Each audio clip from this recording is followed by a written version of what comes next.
Welcome to Global Campus. A student in Britain today can pay more than $20,000 a year just to live in a room, not to study, not for tuition, just to live. And that room might come with a rooftop terrace, an in-house cafe, concierge-style reception, floor-to-ceiling glass. It is not a hotel, it is student accommodation. And a student, possibly from Nigeria, India, or China, is about to pay more than £20,000 a year to live there.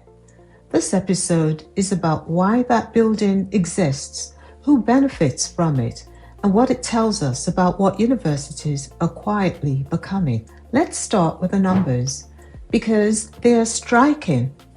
According to the Higher Education Statistics Agency, the official body that tracks UK university finances, British universities collectively spent £4.8 billion on capital expenditure in 2023-2024 alone. That's money going into buildings, infrastructure, and physical assets. The year before, £4.6 billion and climbing. To put that in context, the total income of the entire UK higher education sector is just over £50 billion a year. Universities are reinvesting nearly a tenth of that into construction and physical expansion every single year. Now, some of that are labs, libraries, and lecture theaters. Important, necessary, unglamorous. But a growing portion is something else entirely. Look at what's been built. In London, the average annual rent for a room in what the industry calls purpose-built student accommodation, or PBSA, reached £13,595 in the 2024-25 academic year. That's according to HEPI, the Higher Education Policy Institute, up 18% in just 2 years. At the premium end, 14% of London's purpose-built student rooms now cost more than £20,000 per year. Think about that for a moment. £20,000 per year for a room. These aren't dormitories in the traditional sense. They have gyms, cinema rooms, co-working lounges. Some offer 24-hour concierge, the language used to market them, and this is directed from developer brochures, borrows heavily from the hospitality industry. Premium lifestyle, curated experience, community-first design. The shift is not subtle, and it is not confined to the UK. In the United States, the so-called amenities arms race, A significant contributor to skyrocketing tuition is the amenities arms race, the non-stop contest to build, has been documented since at least the early 2010s. The National Bureau of Economic Research published research later cited by Brookings showing that the average share of spending on instruction across US colleges had declined over a decade, even as non-academic spending on student services, athletics, and facilities rose. Private institutions showed the highest ratio of amenity spending to instructional spending. Climbing walls, lazy rivers, steak nights in dining halls, these became symbols of a broader shift in what a university was selling. In the Middle East and Asia, the scale becomes cinematic. NYU Abu Dhabi, Khalifa University, KAUST in Saudi Arabia, these are not campuses. They are architecturally ambitious city-states designed to attract global talent and signal national ambition. The pattern is consistent across continents. Universities are building more, spending more, and making more of it visible because visibility is now part of the product. If you ask a university vice chancellor why they're building luxury accommodation, you'll hear a familiar set of answers: student well-being, mental health support, community, the importance of where students live to how they learn. And those answers aren't entirely wrong. Research does not suggest that the quality of learning environment matters. Classroom noise, ventilation, lighting, these have measurable effects on academic performance. But there is a critical distinction here. The facilities that improve learning outcomes are teaching spaces, libraries, and labs, not rooftop terraces and concierge services. So why build the terrace? The honest answer requires following two parallel logics.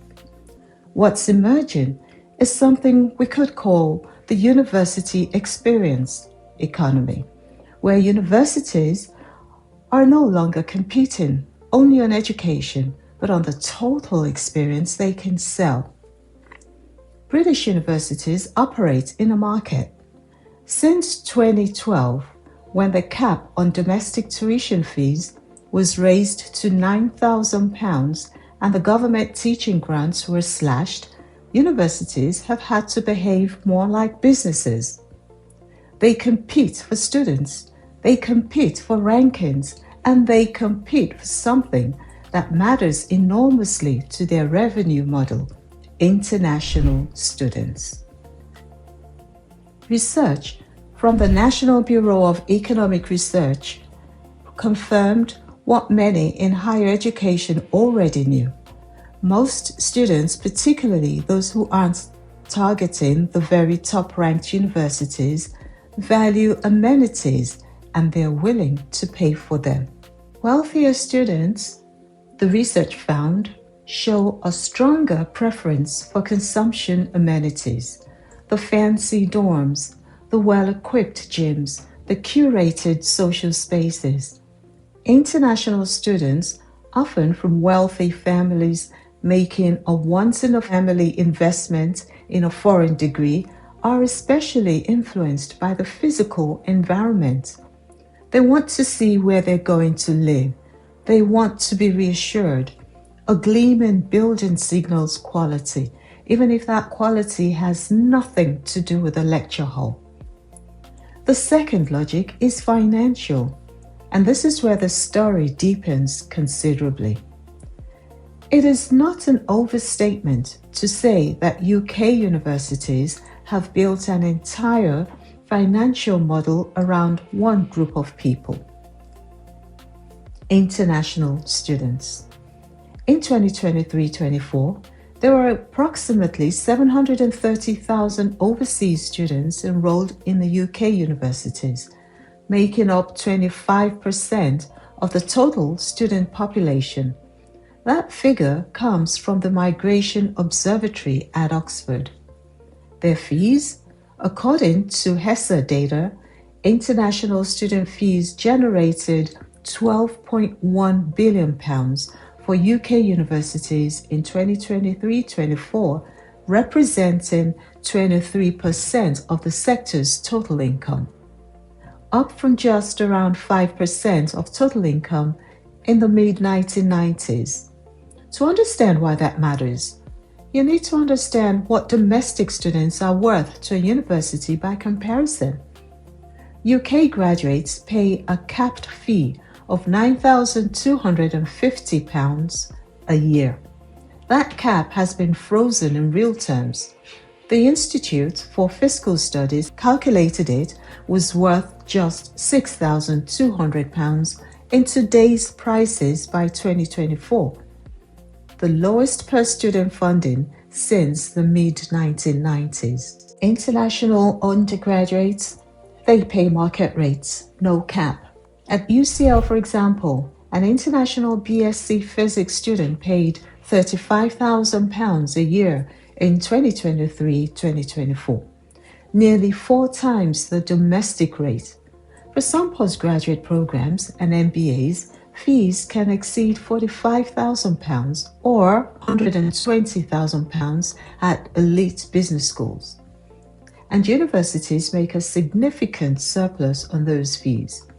The Office for Students has modeled that universities generate a meaningful surplus on international student teaching, a surplus they use to cross-subsidize domestic student teaching, which runs at a structural loss. The top sending countries to the UK in 2023-24, India 25%, China 23%, and Nigeria 8%. Nigeria is the third largest source of international students to the UK, and Nigerian students were among the sharpest affected by the UK government's 2024 visa tightening, which saw a 55% drop in Nigerian student visas issued between 2023 and 2024. Now, here's the critical question this episode is asking. When universities build luxury student accommodation, who are they building it for? Because international students, particularly from India and China, have shown a strong stated preference for purpose-built, high-specification student housing. UK accommodation firm Amber reported that 64% of international students prefer PBSA over university halls of residence. In other words, build a premium product, attract premium fee-paying students. The campus is not just a place to learn, it has become a recruitment tool. Here's the moment where this stops being a story about education and starts being a story about something else entirely. Because once student housing delivers higher returns than teaching, you are no longer optimizing for education. The student accommodation market in the UK is now, by any serious measure, a mainstream investment asset class. According to Knight Frank, £3.87 billion was invested in UK purpose-built student accommodation in 2024 alone, up 14% year-on-year. The sector achieved total returns of 9.8% in the year to September 2024, outperforming all the other commercial property sectors for the third consecutive year.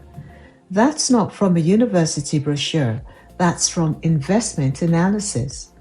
The average rental growth for PBSA in 2023-24 was 8.02%, with private operators achieving 9.39% growth.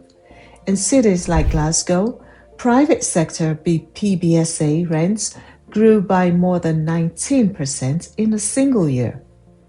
And those returns are underpinned by something that makes this sector uniquely attractive to investors: near total occupancy. Unite Group, the UK's largest PBSA operator, reported 97.5% occupancy for the 2024-25 academic year. Now here's the structural question this episode is asking. Many universities no longer own all their student accommodation outright. According to HEPI research, in 2023-24, institutions owned 45% of the bed spaces in their accommodation portfolios. The other 55% were offered under contract from private providers. These arrangements vary. Some universities guarantee occupancy, passing income risk to themselves while the developer captures the asset value. The practical outcome: construction costs for a new ensuite student room now run at approximately £110,000 per bed space, according to HEPI analysis from 2024.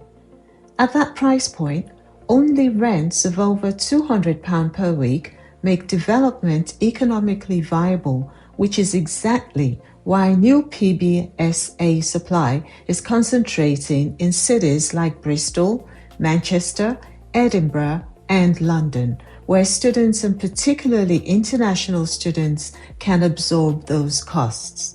Private providers understand this perfectly, In their words, international students prefer premium housing. Premium housing justifies premium rents. Premium rents sustain returns. University accommodation is no longer just infrastructure for students. For a growing number of actors in the system, it is the product. So who is actually paying for all this? The answer in the end comes back to students, specifically two kinds of students, and the gap between their experiences is widening. For a student arriving from Lagos, Delhi, or Beijing, this is what they first see, not the lecture hall, not the professor, the building. The cost of attending a UK university in 2025 can comfortably exceed £40,000 to £50,000 per year when tuition and accommodation are combined. For postgraduate programs at elite institutions, with MBA fees running over £100,000, the total cost of a UK degree can rival purchasing a small property. And yet, demand, despite everything, has remained structurally high because the credential carries real weight and because universities have invested heavily in making the total experience feel worth the price. For domestic UK students, the dynamic is different and increasingly uncomfortable. Tuition fees are capped, maintenance loans are fixed, but accommodation costs are not. The average London student accommodation from a purpose-built provider now costs more than the maximum maintenance loan available to English students studying in the capital. That's not a subtle gap, it's a structural contradiction. The state funds students to attend university, but the accommodation market has outpaced that funding entirely. Students are paying in total more than ever, but an increasing share of what they're paying for isn't teaching, it's the ecosystem around teaching, the brand, the building, the address. So does this actually improve education? Let's be honest about the evidence, because this isn't a simple story. Academic research does find that classroom environments, library access, and teaching quality all correlate with better student outcomes. A better learning environment, properly defined, matters. Air quality, lighting, noise levels, these are not trivial, but the research makes an important distinction. The findings from multiple studies, including work published by Brookings and the National Bureau of Economic Research, point to something uncomfortable. For most students at most universities, academic spending does not drive enrollment decisions. Amenities do. And universities respond rationally to that signal. They invest where the market rewards them. This creates a feedback loop. Students, particularly those with money, demand consumption amenities. Universities build them to attract those students. Rankings incorporate student satisfaction metrics.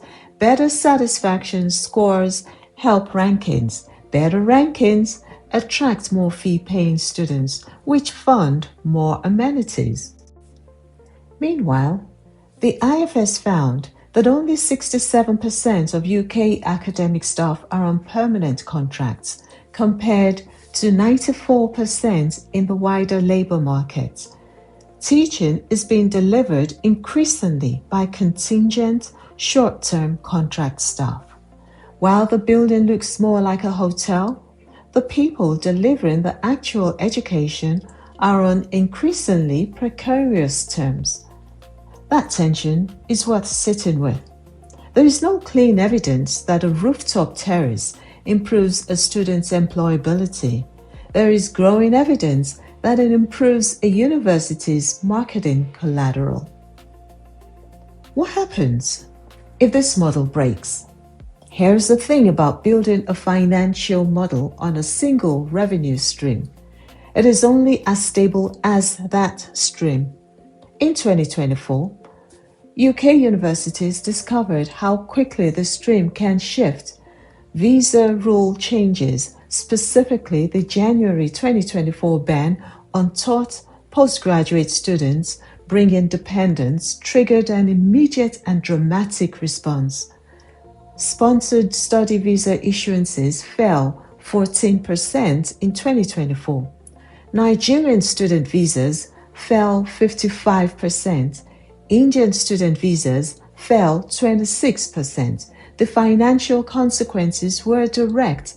The University and College Union identified 66 universities in financial distress in 2024. By early 2025, 72% of UK universities expected to run a financial deficit. Course closures and staff redundancies became widespread. 3 institutions were identified by UCU as at risk of financial collapse. Let that land. Institutions that had built premium campuses, borrowed against future international student revenue, and committed to long-term accommodation contracts found themselves exposed the moment the political environment shifted. And the environment can shift again. A proposed 6% levy on international student fee income included in the UK government's 2025 Immigration White Paper. Could cost UCL alone £41.5 million. The University of Manchester, £27.3 million. The model, build premium, attract international, use surplus to cross-subsidize everything else is not broken, but it has revealed its pressure points. When the student pool shrinks or the visa environment tightens, the revenue shortfall cannot be disguised by new buildings. The buildings, in fact, become a liability. Capital committed, debt taken on, occupancy at risk. The accommodation crisis that produced the luxury campus was in part a supply story, but the financial crisis now threatening some of those same institutions is a demand story, and the demand is more fragile than the buildings suggest. So, what is a university in 2025? It is still, in most cases, a place where serious learning happens. Research is conducted, careers are launched, ideas are tested. That hasn't gone away. But it is also increasingly structurally something else. It is a property business that runs a university, a hospitality operation that sells credentials alongside rooms, a global brand competing for international fee revenue in a market that is itself becoming more volatile. The campus arms race didn't begin from cynicism, it began from pressure, funding cuts, frozen fees, the need to compete. Universities adapted rationally to the incentives they faced, but adaptation has consequences. When the building gets more money than the lecturer, when the gym gets newer equipment than the library, when 23% of an institution's total income depends on a single visa policy holding steady, the question worth asking is not whether universities are wrong to have adapted. The question is, adapted toward what exactly? That's not a condemnation. It's a genuinely important question because the answer shapes who gets to attend, what they pay, what they get, and whether, at the end of 4 years, the building was worth more than what happened inside it. If you found this breakdown useful, please like the video. It helps more people see it. Share your perspective in the comments. And if you want more evidence-based breakdowns like this, subscribe to Global Campus. I am Adeola Komolafe Eluem. I'll see you in the next one. Thank you for watching.